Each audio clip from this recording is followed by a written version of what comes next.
Bonjour, bonsoir à toutes et à tous. Un homme ce soir, Franklin Deveau.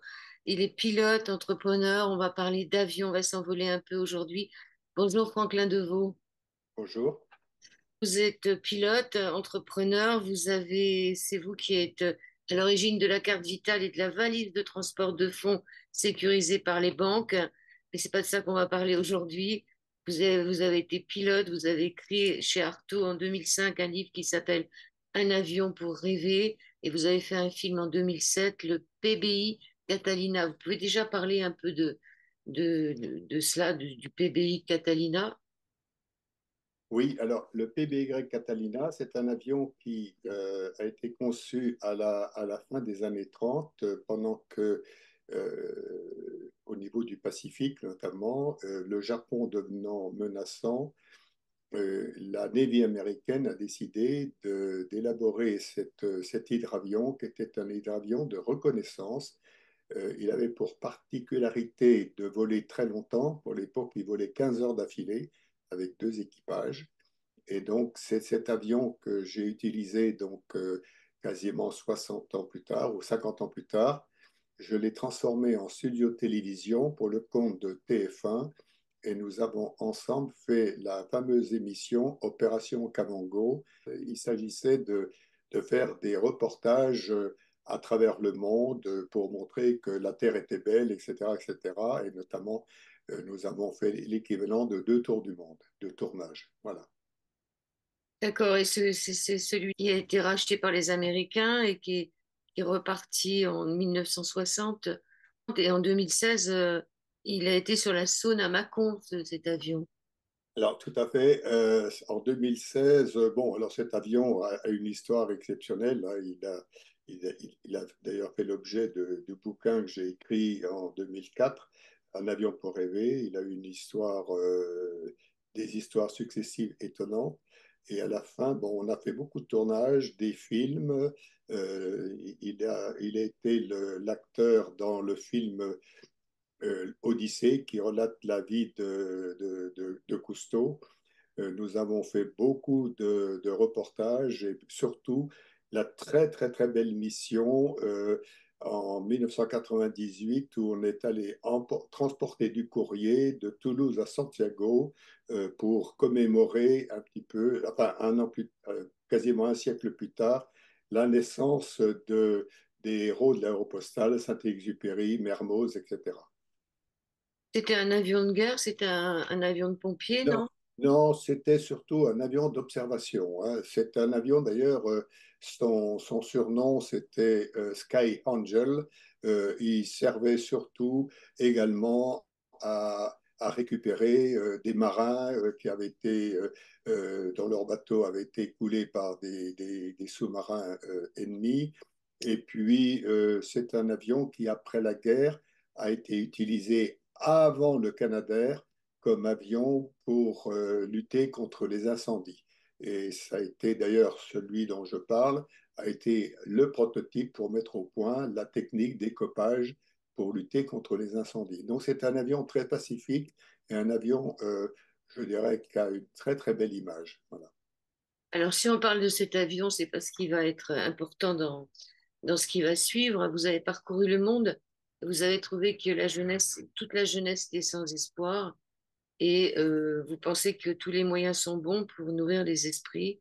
Vous êtes prêt à accepter ce qu'ils n'ont même plus envie d'entendre et vous vous êtes demandé comment réveiller les consciences. Vous avez un projet qui s'appelle United Child One avec Terre d'Espoir. Vous pouvez en parler un peu? Oui, tout à fait. Bon, j'ai eu la chance d'avoir un parcours personnel, je dirais, hors du commun depuis très très jeune. J'ai monté ma première entreprise, j'avais même 3 ans.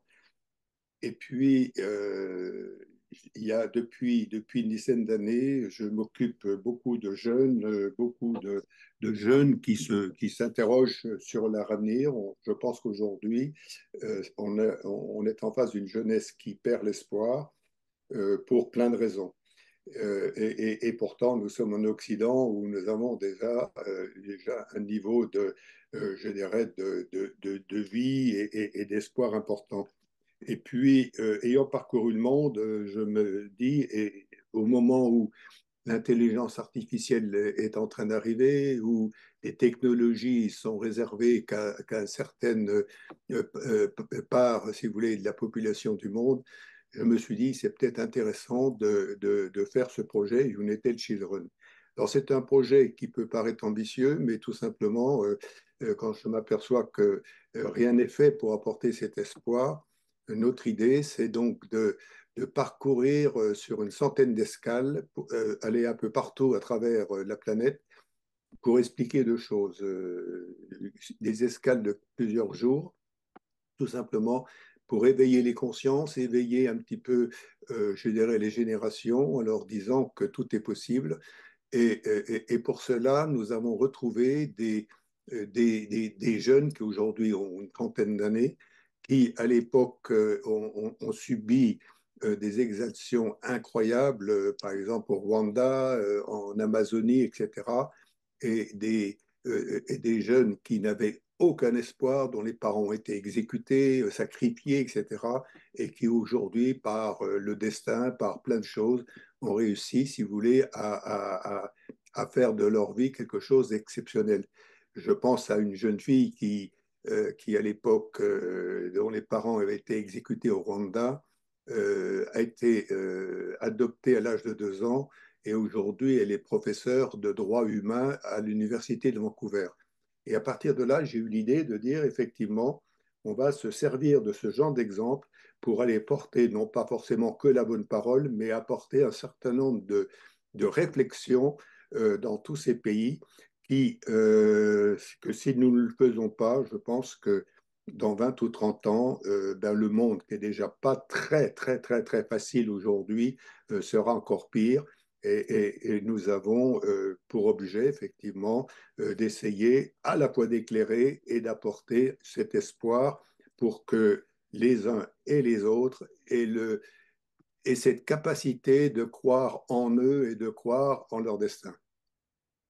Oui, vous voulez transcender les barrières culturelles et géographiques. Alors, c'est avec Terre d'Espoir aussi, hein, qui rendra compte un peu de l'état de la planète. Oui, tout à fait, parce que, si vous voulez, alors, c'est ma conviction personnelle, hein, c'est pas, etc. Elle est partagée par quelques personnes très, très, très influentes. Je pense qu'il y a deux manières de sauver la planète. Il y a la mienne, c'est d'expliquer que la Terre est belle, que la Terre doit être sauvegardée et que profiter de ce voyage, effectivement, pour illustrer un petit peu tout ce qui doit être protégé. Et ça, c'est ce que j'appelle Terre d'espoir. United Children est plutôt orienté, comme vous l'avez dit tout à l'heure, sur une démarche de prise de conscience et d'apporter dans des contrées les plus lointaines de notre planète des solutions, que ce soit dans le domaine de l'énergie, dans le domaine du numérique, etc., de manière à ce que tout le monde soit à égalité de chance. Voilà. Alors pourquoi je me suis permis de prendre contact avec vous, c'est à la demande de mon fils et de quelques personnes qui vous connaissent. Notre but n'est pas uniquement je dirais, de développer ce que nous avons prévu, mais c'est d'apporter un petit peu une illustration, un éveil un petit peu différent. Et c'est la raison pour laquelle j'avais besoin, si vous voulez, de votre expertise de manière à ce que ce voyage ait une vraie prise de conscience, bien sûr, mais que le résultat soit pas forcément uniquement que matériel, mais qu'on y apporte, je dirais, une conscience spirituelle et puis peut-être autre chose. Et c'est la raison pour laquelle, avant de terminer, si vous voulez, notre cahier des charges, si on peut appeler comme ça, toutes les spécifications, je me disais qu'il était peut-être intéressant d'y apporter, je dirais, une subtilité intellectuelle nouvelle et surtout pas uniquement intellectuelle, mais spirituelle. Voilà, c'est la raison pour laquelle je me suis permis de vous appeler. Oui, alors c'est un projet, comme vous dites, qui est très, très ambitieux, hein. Oui. Est-ce que vous pouvez nous parler déjà de la Princesse des Étoiles?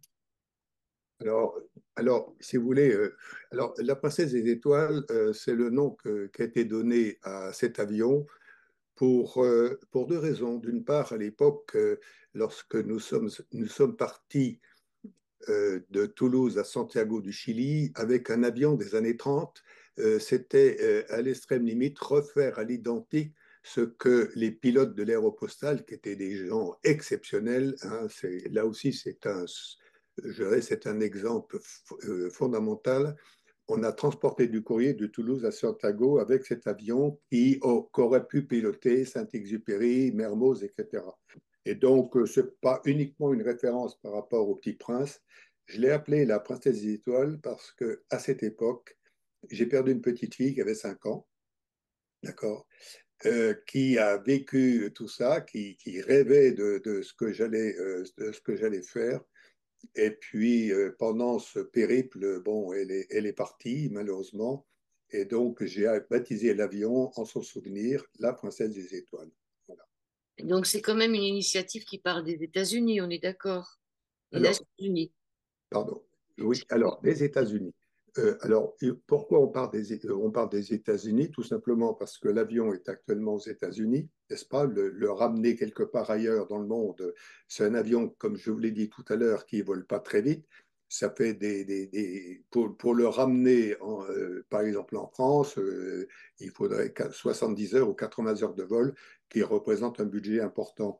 Alors, on a pensé, comme on était là-bas, pourquoi pas ne pas partir de New York, qui est le siège des Nations Unies, alors, et puis le terminer à New York. Alors, pourquoi alors, les Nations Unies, ce n'est pas forcément un repère fondamental pour nous. Tout simplement, je pense que c'est une institution qui très diverse, hein, que je connais très, très, très, très bien, puisque à l'époque, on avait eu le soutien de Kofi Annan, qui était le secrétaire des Nations Unies.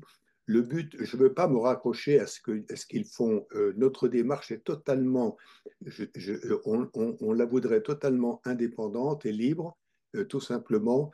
Avoir un appui moral, c'est bien, mais si vous voulez, je crois que notre mission est totalement différente des différents départements des Nations Unies.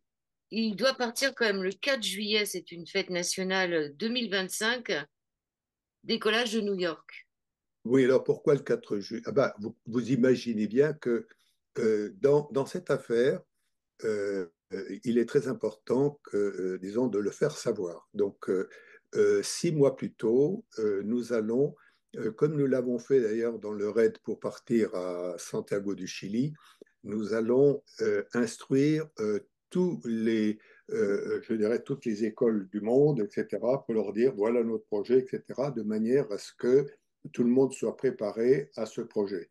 Et ce qui est très important, c'est que le fait de les avoir informés, nous allons avoir en retour un certain nombre d'initiatives pour lesquelles nous allons nous investir. Et donc, pendant 6 mois, nous allons donc informer non seulement la nature du projet, le pourquoi du projet, mais également je dirais, le cadencement de toutes nos escales. C'est un projet qui va durer 16 mois en tout, hein, donc c'est un projet qui est très important. Et alors, nous nous sommes dit, ben, pourquoi pas ne pas partir le 4 juillet parce que c'est la fête nationale aux États-Unis. C'est pas pour marquer les États-Unis. Alors peut-être que c'est pas bon, peut-être sur le plan du symbole. C'est une idée que j'ai eue, mais c'est une idée qui peut être, je dirais, amendée ou orientée différemment. Ce que je voudrais vous dire, c'est que nous avons avec nous des étudiants de la Sorbonne qui réfléchissent, hein, qui sont passionnés par ce genre de choses. Et il est clair que c'est un projet, je dirais, avec une démarche très, très personnelle et individuelle, enfin, avec le groupe que j'ai fondé, et que le but, c'est pas de dire l'Occident va au secours du monde, parce qu'aujourd'hui, je pense que l'Occident a une très mauvaise image. Alors, c'est vrai que ça peut être mal pris de dire, tiens, il part des États-Unis, comme par hasard, etc., etc. Donc là encore, il y a matière à réflexion et tout est encore possible. Vous voyez ce que je veux dire? Oui, et donc il reviendrait le 9 septembre 2026. Tout à fait. au même endroit. Entre-temps, il aura visité beaucoup. Une centaine Provinces. d'escales, quasiment une centaine d'escales et 90 pays. Alors, bien entendu, là encore, je voudrais vous dire, c'est que nous avons décrit ce parcours tout simplement pour évaluer, je dirais, à la fois les distances, évaluer les budgets, les consommations de carburant, etc., bien sûr. Simplement, il y a certainement des endroits où nous ne pourrons pas aller pour des raisons géopolitiques. Bien, mais ça, c'est pas grave. On s'adaptera au fur et à mesure de l'évolution, je dirais, de l'histoire du monde actuelle. Mais c'est pas parce qu'on va changer telle ou telle escale que ça changera fondamentalement, si vous voulez, le périmètre, disons, du projet et notamment au niveau de ses coûts. Voilà. Alors, vous aurez avec vous des ambassadeurs, des prix Oui, Nobel, des oui, ONG, je crois, des oui, voilà. artistes. Alors, si vous voulez, ce que nous recherchons, c'est. Alors, j'ai une idée, je ne sais pas si elle est très bonne, hein, j'ai eu l'occasion à New York l'autre jour d'en parler. Il est pas sûr que cette idée soit la meilleure. J'avais pensé que initialement, que bien entendu, toute la partie logistique, les pilotes, etc., bon, ce sont des hommes qui vont s'en occuper parce que, bon, etc. Je me disais que la présentation, que la communication ne devrait être faite que par des femmes. Parce que symboliquement, c'est mon avis personnel, hein, mais bon, est-ce qu'il faut le retenir ou pas? Et votre avis sera très important. C'est que je pense que ce sont les femmes qui donnent la vie, ce sont les femmes qui sont sujets à éduquer les enfants. Comment on va s'adresser à des jeunes, des garçons et des filles de 15 ans? Je pense que le fait que ce soit des femmes qui se manifestent vis-à-vis d'eux est une manière, je dirais, peut-être plus intelligente qu'autre chose. Mais ça ne veut pas dire non plus que les hommes ne doivent pas intervenir. Donc là, on est encore en train, disons, d'y réfléchir. Ça, c'est le premier point. Alors, quand on parle d'ambassadeurs, il est sûr que dans tous les pays que nous allons visiter, nous allons rencontrer des personnalités représentatives. Bon, par exemple, je pense en Afrique, je suis très proche de la fille aînée de Nelson Mandela. Sa parole est importante, vous voyez ce que je veux dire. Et donc, l'idée, c'est que effectivement, chaque fois qu'il sera possible, nous ayons, au-delà de notre équipe qui va être bien recensée pour porter tous ces messages, nous allons rencontrer, je dirais, des ambassadeurs, mais des ambassadeurs, vous avez bien compris la nature du mot, ce sont des ambassadeurs qui sont représentatifs et qui peuvent partager, je dirais, notre ambition. Alors ça peut être effectivement dans tel ou tel pays des hommes ou des femmes qui sont emblématiques et qui portent un petit peu, je dirais, nous aident à porter les messages dont on aura besoin.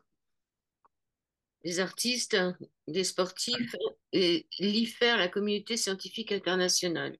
Oui, alors il peut y avoir des scientifiques, il y a l'art, j'ai peut-être pas assez insisté d'ailleurs dans l'art, je crois que l'art est un élément important, pour moi c'est un langage universel. D'ailleurs, c'est ce qui va nous permettre de sélectionner un certain nombre de jeunes à chaque fois. Hein, on va leur demander de nous offrir des dessins, etc., etc. Donc, il y a l'art, il y a la culture, et puis il y a bien entendu, alors une approche scientifique, mais très élémentaire. Le but n'est pas de faire peur, au contraire, mais de les rassurer. Moi, je suis très optimiste sur un certain nombre de choses. Et je crois que l'humanité sera amenée automatiquement et obligatoirement pas forcément à travers leur conscience, mais à travers, je dirais, un certain nombre d'intérêts à apporter des solutions. C'est pour ça que j'ai fait référence, par exemple, vous savez, au projet ITER. Je ne sais pas si vous l'avez vu, hein, le projet ITER, qui est un projet qui a été conçu qui est en train de se construire à travers 40 pays dans le monde, n'est-ce pas? Et qui est en train d'apporter peut-être la solution du futur, j'ai bien dit peut-être, dans le domaine du nucléaire propre, c'est-à-dire fini les centrales nucléaires que nous connaissons aujourd'hui avec tous les déchets, etc., mais une solution, je dirais, tout à fait nouvelle et qui pourrait apporter l'énergie nécessaire à l'ensemble, je dirais, de la planète.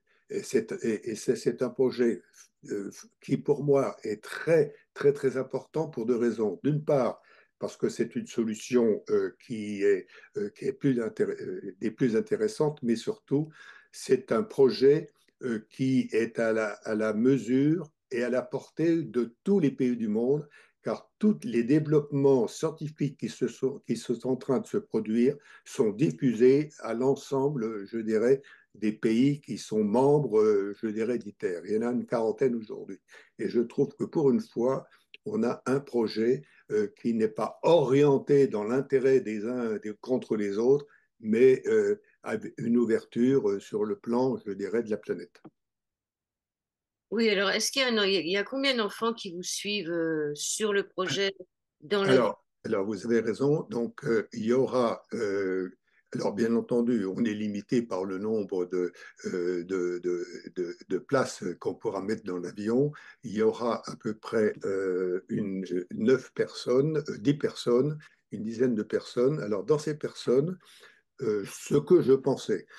Nous allons avoir 4 jeunes qui changeront tous les 2 mois parce que nous allons avoir des universités à travers le monde. Bon, il y a la Sorbonne.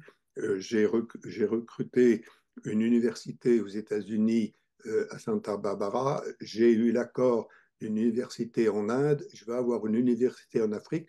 Donc, ce sont ces jeunes qui vont être dans l'avion et ce sont ces jeunes qui vont également, si vous voulez, apporter avec nos ambassadeurs, si vous voulez, les messages. Alors, il y aura les ambassadeurs d'un côté et il y aura les jeunes qui apporteront des messages de prise de conscience aux jeunes qu'on va rencontrer.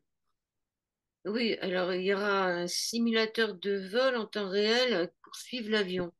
Oui, alors là, c'est une nouveauté que j'ai mise en œuvre. Je vais vous expliquer pourquoi.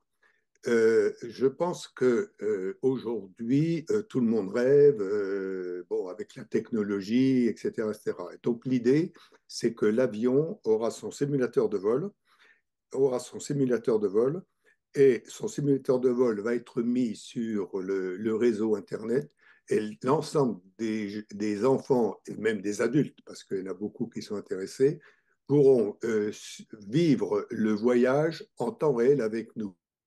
Et comme l'avion est équipé je dirais, d'un studio de télévision, nous pourrons faire des prises de vue, les transmettre par satellite, et sur les écrans, il y aura le simulateur de vol et les images qui vont être incrustées. Et ça, c'est quelque chose qui va faire rêver. C'est la première fois qu'on fera du réel et du virtuel en même temps.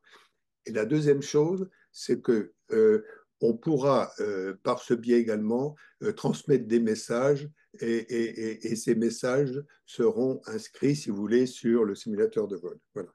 Et ça, c'est quelque chose aussi qui va donner une dimension, je dirais, un peu féerique, un peu de rêve, si vous voulez, parce que, bien entendu, toutes les télévisions du monde vont être concernées par ce projet, puisqu'à chaque fois, on va inviter les télévisions à participer à nos différentes conférences, mais il y aura un vol organisé dans chacune des escales avec la télévision locale, la presse locale, etc., de manière à conforter, je dirais, tous ces messages, et également des enfants sur le plan local qui viendront voyager avec nous. La troisième chose que je voulais vous dire, et avant d'oublier, c'est qu'il ne faudrait pas croire que nous apportons des messages d'espoir, nous partons, et puis, ma foi, on a oublié tout ça. Ça serait absolument ridicule. Et donc, l'idée, c'est que lorsqu'on aura fini notre premier tour du monde, eh bien, c'est de le refaire 2 ans plus tard, tous les 2 ans, on repart, et on repart dans les mêmes escales, tout simplement pour vérifier que sur le plan local, ce que nous avons prévu, ce que nous avons pas forcément promis, on a les moyens qui sont les nôtres seulement, mais ce que nous avons prévu bien été enregistré par les autorités locales qui nous auront reçus et de faire le point sur l'évolution des choses. Ce que veut dire, c'est qu'on n'est pas là pour apporter de l'espoir sans espoir, mais valider, si vous voulez, effectivement, périodiquement, tous les 2 ans, que les choses ont bien été réalisées en fonction de ce que nous avons préconisé. Oui, donc 1 milliard de témoins grâce au relais des chaînes de télévision. Oui. Et quand vous arrivez dans un pays, vous vous adressez aux enfants du pays, c'est-à-dire comment vous faites, vous allez dans des écoles. Alors, je vais vous dire, lorsque j'avais fait, alors bien sûr, on se raccroche toujours à des expériences passées. Lorsque nous avons fait notre périple de Toulouse à Santiago du Chili, nous avions prévenu, pardon, toutes les alliances françaises, les écoles, etc., etc. On avait avec nous un astronaute, on avait avec nous des gens intéressants.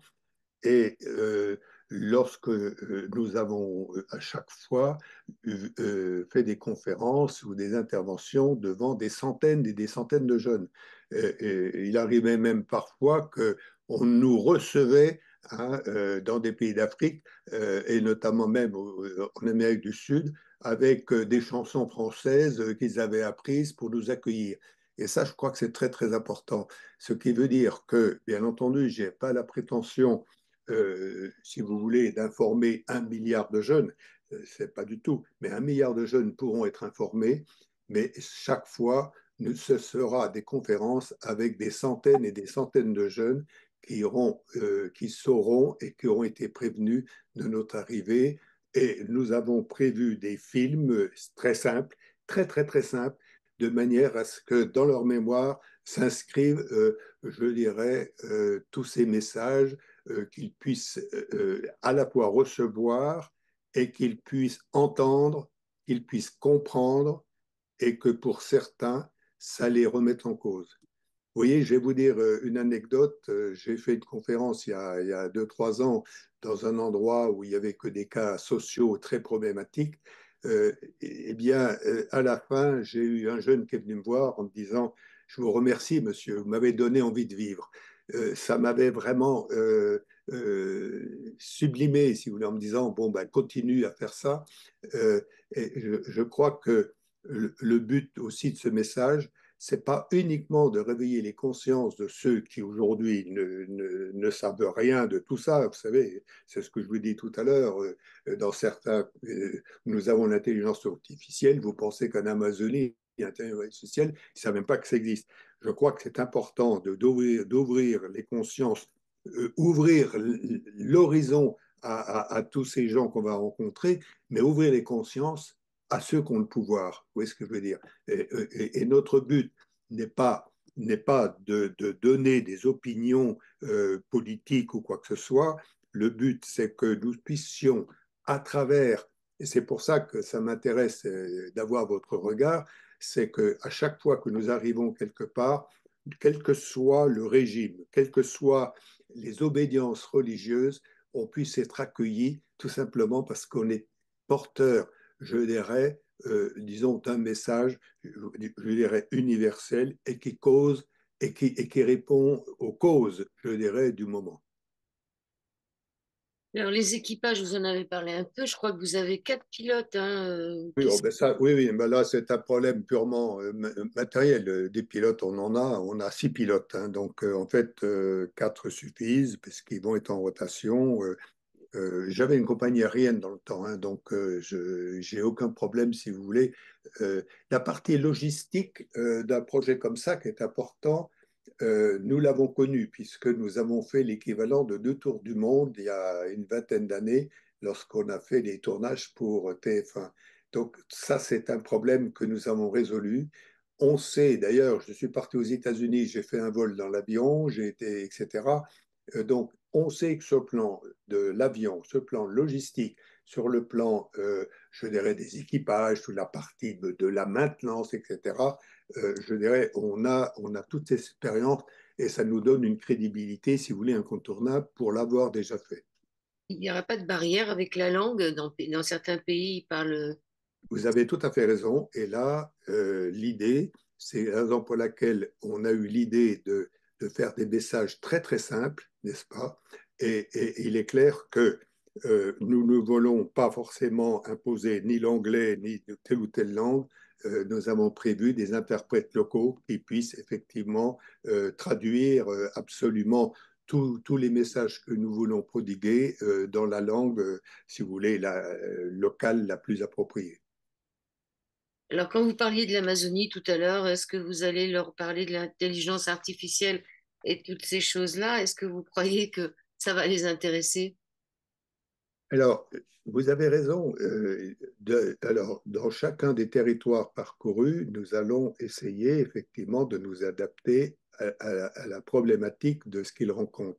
Mais d'un autre côté, de la manière la plus simple, on ne peut pas se permettre, si vous voulez, de ne pas les informer de ce qui peut se passer ailleurs.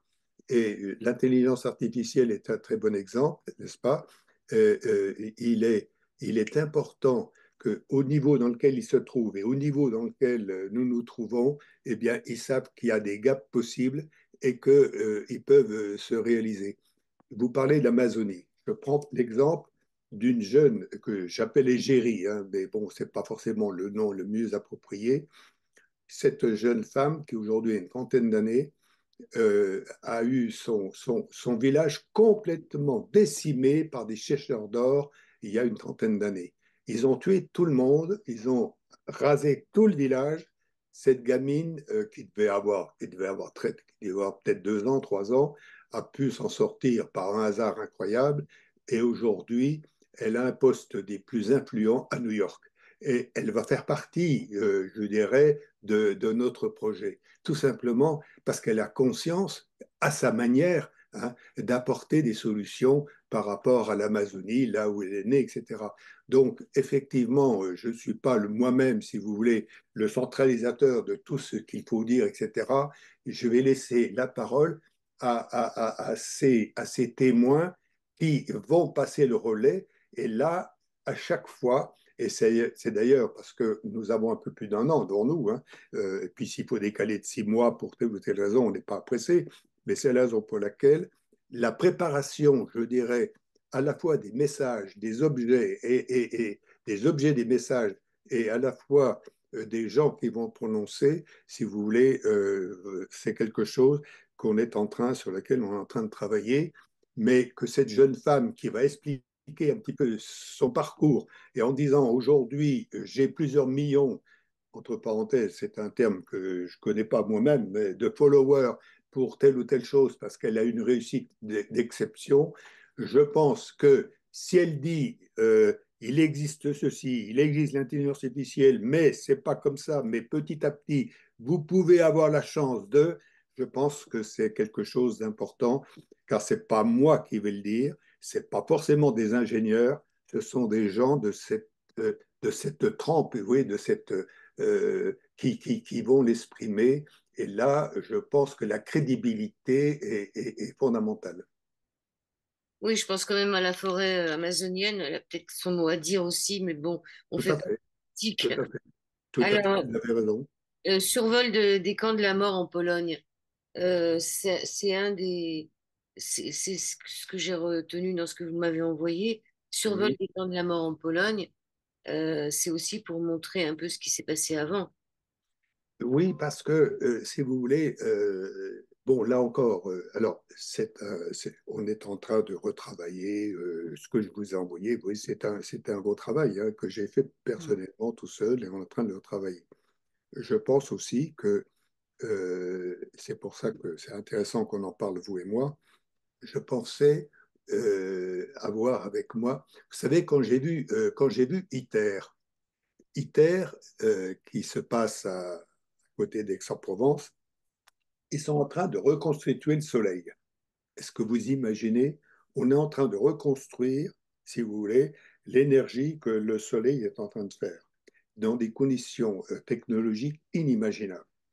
Et en sortant de là, je me suis dit, mais dans le fond, hein, pour conduire l'humanité, il faudrait à la fois, alors c'est moi qui parle, hein, excusez-moi, je suis peut-être un peu naïf, hein, il faudrait à la fois bien entendu je dirais, des scientifiques de très haut niveau, puis à la fois des philosophes. Vous voyez ce que je veux dire? Bon, car pour moi, qu'est-ce qui est bon pour l'humanité et qui n'est pas bon pour l'humanité? Et je crois, d'ailleurs, j'envisage hein, dans le périple d'avoir à bord de l'avion un philosophe. Vous voyez ce que je veux dire? Et le but du philosophe, c'est pas d'apporter de la morale, mais c'est d'apporter, je dirais, des remarques, des consciences, etc. Quand on va survoler, on ne peut pas aller au Japon sans parler de Nagasaki, la bombe atomique. Je crois qu'on ne peut pas arriver en Pologne sans parler d'Auschwitz. Bon, mais est-ce que c'est bien ou pas bien? Mais c'est pas moi qui vais le décider. C'est le philosophe, c'est quelqu'un comme vous. Vous voyez ce que je veux dire? De manière à se dire, il y a des messages fondamentaux à voir. Hein, euh, et on peut pas ne pas le démontrer tout simplement parce qu'on est dans un monde qui est complètement fou, n'est-ce pas? Et je pense que ceux qui le dirigent, enfin certains qui le dirigent, ont perdu le sens, je dirais, du sublime, et ils ont perdu le sens, je dirais, de la vérité du monde et de leur propre vérité. Nous sommes tous mortels et je dirais qu'il faut absolument apporter une lumière nouvelle et c'est la raison pour laquelle, je dirais, le rôle de la philosophie est très important dans un voyage comme celui-là. Oui, alors vous n'allez pas Et visiter tout ce qui va mal. c'est mon avis, hein, vous voyez ce que je veux dire. Hein. Je me cherche encore, vous voyez ce que je veux dire. Hein. Oui, dans les autres sites, il y avait pas que des sites Oui, problématiques, hein. À Paris, il viendra en place de la Concorde. Je crois qu'il y a le Taj Mahal. Enfin, j'ai vu qu'il y avait. oui, oui, bien sûr, parce qu'il y a des choses, on est là aussi pour faire rêver, on est là aussi pour, etc.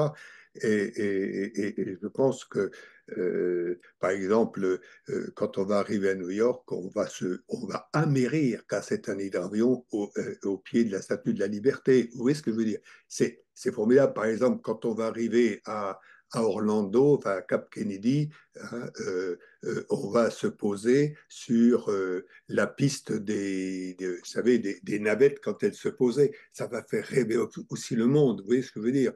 Car le but du projet, c'est pas uniquement de dire il y a des choses qui vont mal et puis il faut les rectifier, il y a des choses extraordinaires qu'il faut partager, vous voyez ce que je veux dire? Alors, je cherche ça également. Hein.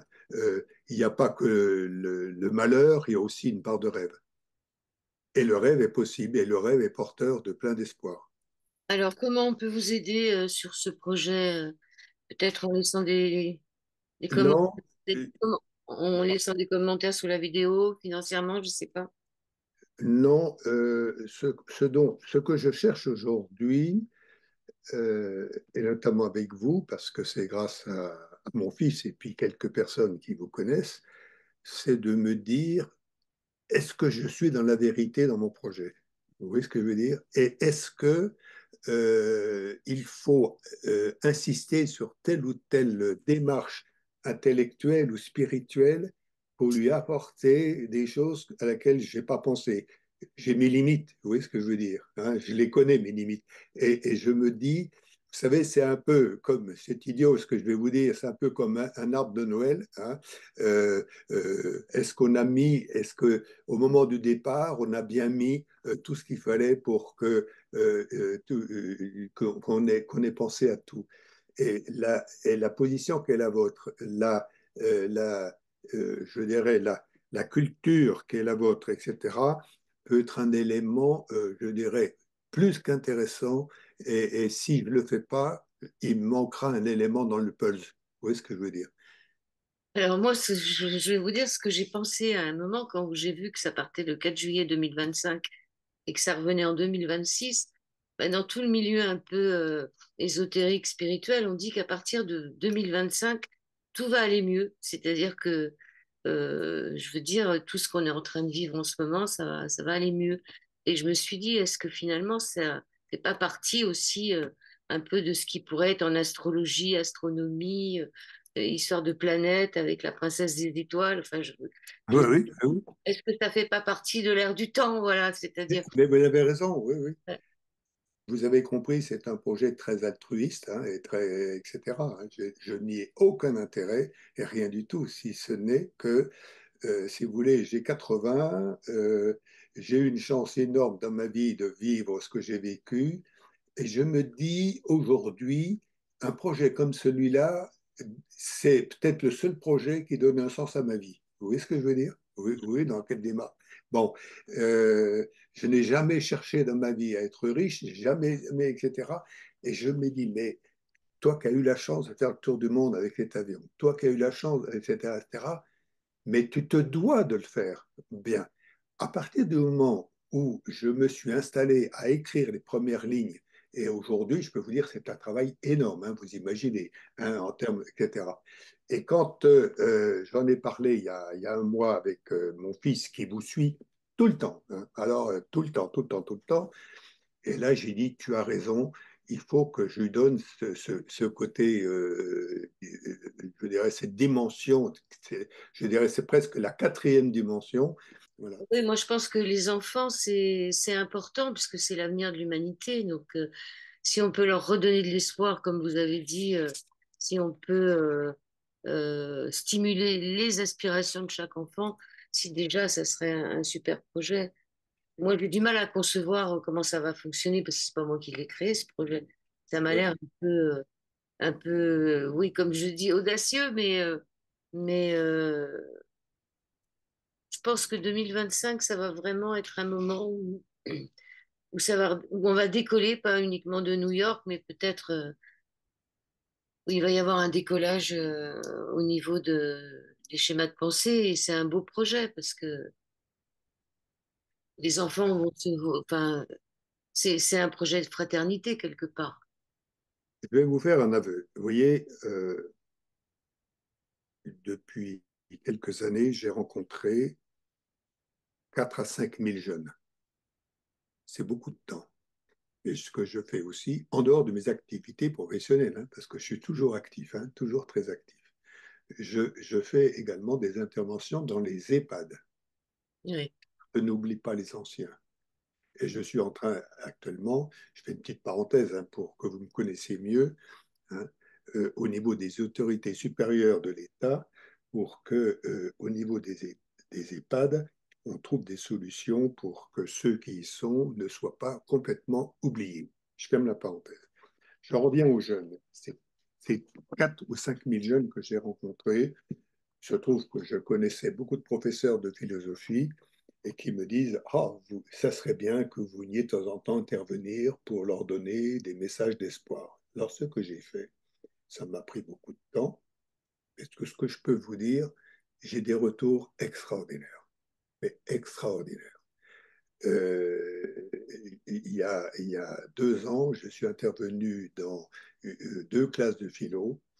Eh bien, un mois après, ils ont demandé au directeur de leur lycée, hein, oh, est-ce qu'on pourrait passer une journée avec Monsieur Deveau, hein, comme ça.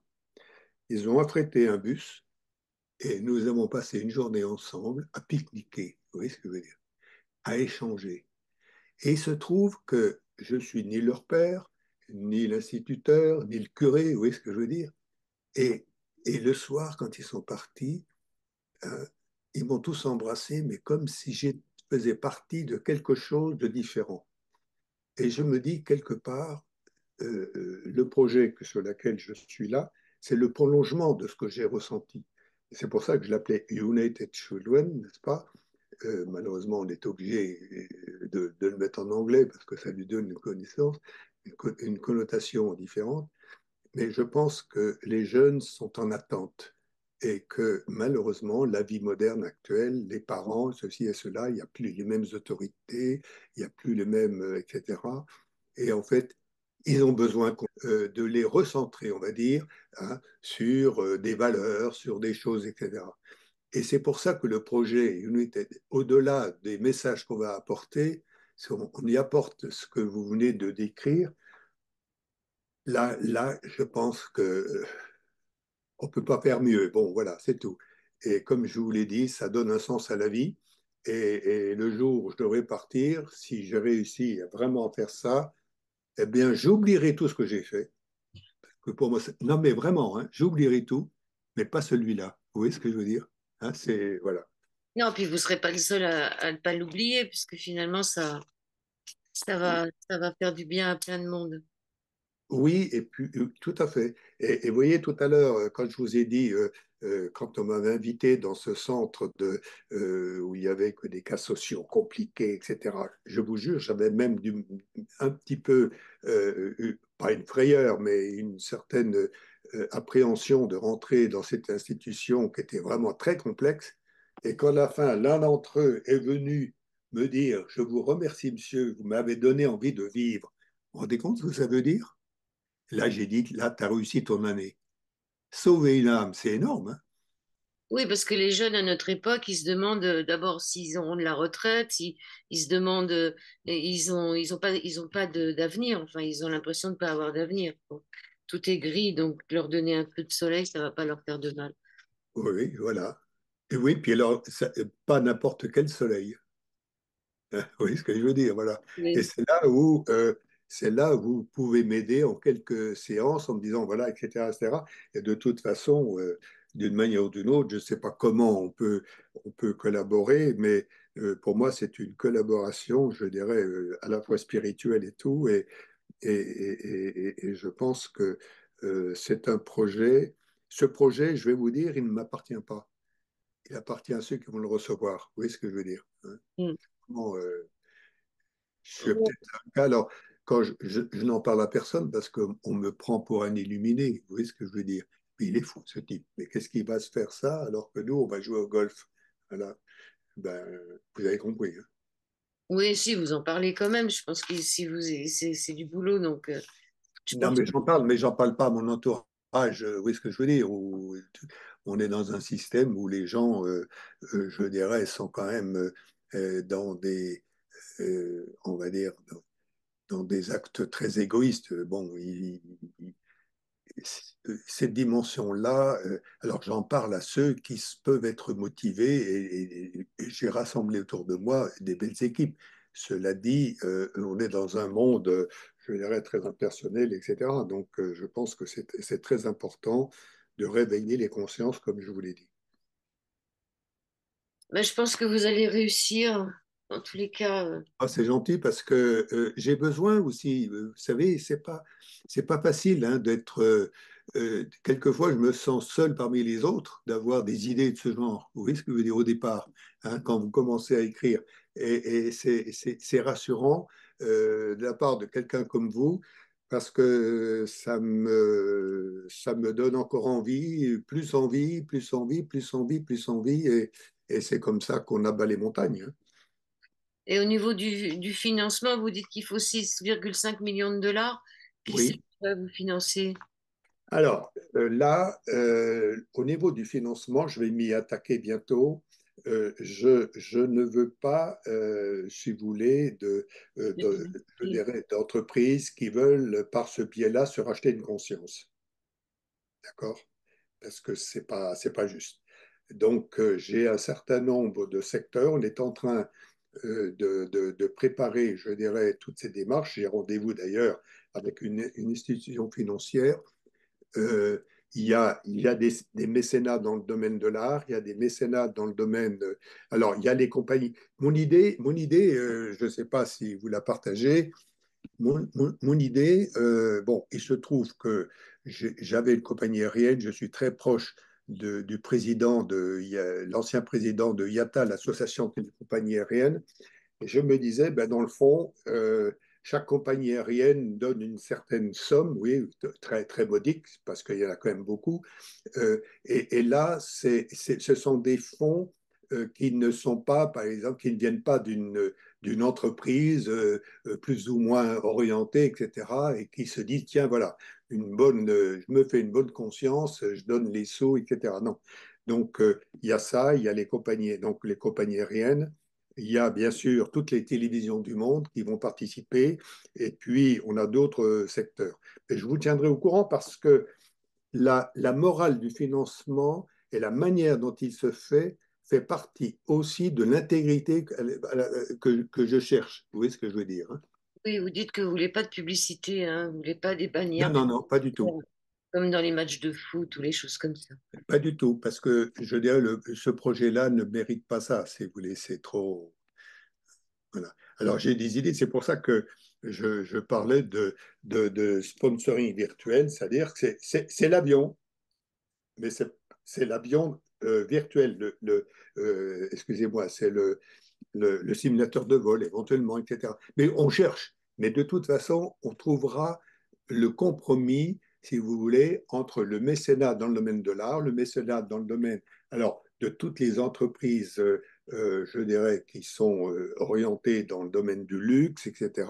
Mais ils n'apparaîtront pas, je ne veux pas qu'ils apparaissent, tout simplement parce que c'est du mécénat plutôt qu'autre chose, parce que, me semble-t-il, l'objet de ce projet, il est humanitaire, il recherche une certaine élévation de l'âme, vous voyez ce que je veux dire?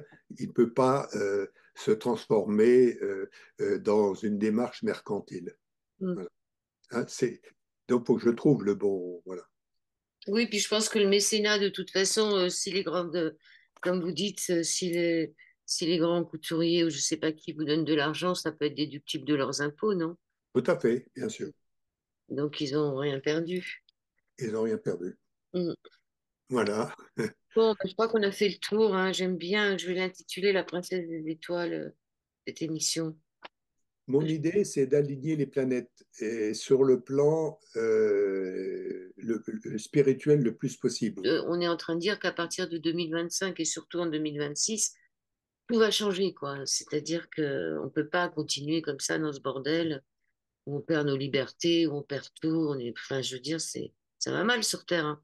Donc, paraît-il, mais depuis le Covid, là, 2020, on savait qu'on en avait pour 5 ans, hein. On est en guerre, là, je veux dire, il nous l'a dit, notre président, on est en guerre, hein. Donc, moi, j'ai l'impression que ça va bouger, quoi. Ça va bouger ou ça va craquer. Donc, faut espérer que ça bouge. Et votre projet, ben, il fait partie comme ils appellent, comme il y en a qui disent la nouvelle Terre. C'est gentil. Ça vous parle? Oui, ça me parle. Ouais. Ça me parle et ça me fait plaisir parce que, si vous voulez, votre avis est un élément fondamental qui me conforte. Quand j'ai écrit la première ligne, je me suis dit, t'es fou.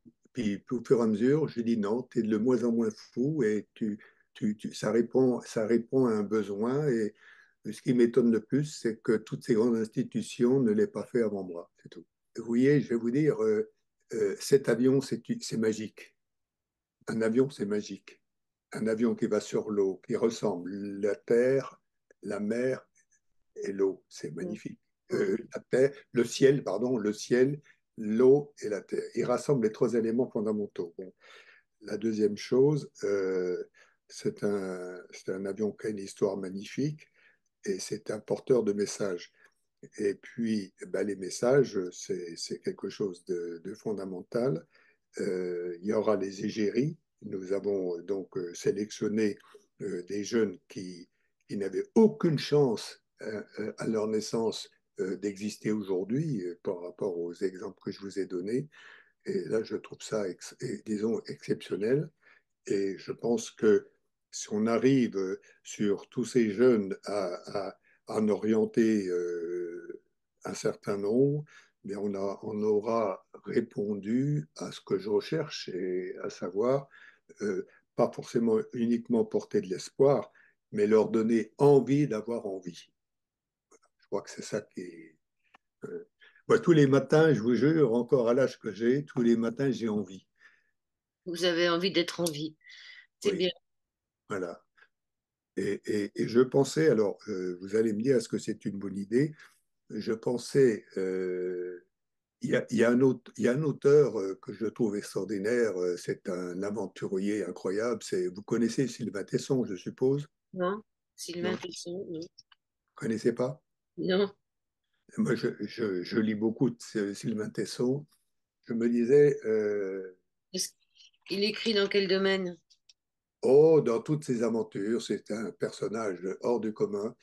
Et je me disais, c'est que, bien entendu, puisque j'emmène avec nous dans l'avion une équipe de tournage, hein, Mm. c'est-à-dire un caméraman, un type qui va prendre l'audio, etc., un photographe, et puis quelqu'un qui va écrire le livre du monde. Le livre du monde, vous vous rendez compte? Voilà. Hein. Et quand on aura fini notre tour, on va avoir une encyclopédie de tout ce qu'on aura vécu, ressenti, etc. Et ça, je cherche l'écrivain le plus adapté, vous voyez ce que je veux dire, pour l'écrire. Voilà. De manière à donner envie d'avoir envie à tous ceux qu'on aura rencontrés. Est-ce que vous vous rendez compte? 100 pays, Mm. ça fait 100 chapitres, même si c'est que 3 pages, 4 pages, 5 pages, c'est Ouais, énorme. ouais. C'est énorme. Je vous remercie, Franklin, de Non, non, non, non, non, c'est moi. Ben non, non, non, non, non, c'est moi. Non, non, ne me remerciez pas. D'ailleurs, avec moi, vous savez ce que je dis? Avec moi, on dit jamais merci. On dit encore. D'accord. Bah alors encore. On- Alors encore. Merci beaucoup. Au revoir. Moi, je peux le dire. Merci. Au revoir. Merci, c'est gentil.